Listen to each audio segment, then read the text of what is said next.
बीड जिल्ह्यातील मस्साजोग येथील संतोष देशमुख हत्या प्रकरण आरोप जरी वाल्मिक करारांवर होत असले तर कुठेतरी धनंजय मुंडेंना सॉफ्ट टार्गेट केलं जाते।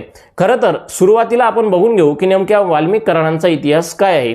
खरं तर वाल्मिक करार 1990 साली गोपीनाथ मुंडे यांच्यासोबत आले होते। 1990 पासून ते गोपीनाथ मुंडेंच्या हाताचं बोट धरून त्यांच्या सामाजिक राजकीय जीवनात ते आले।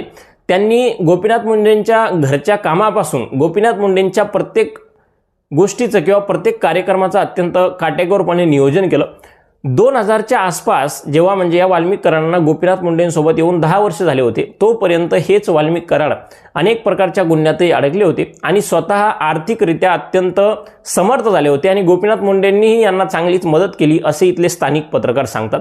आता प्रश्न महत्त्वाचा आहे की ज्या गोपीनाथ मुंडेंच्या हाताचं बोट धरून हे वाल्मिक करार घडले, त्यांनी नेमकं पंकजा मुंडे सोडून धनंजय मुंडेंना का निवडलं।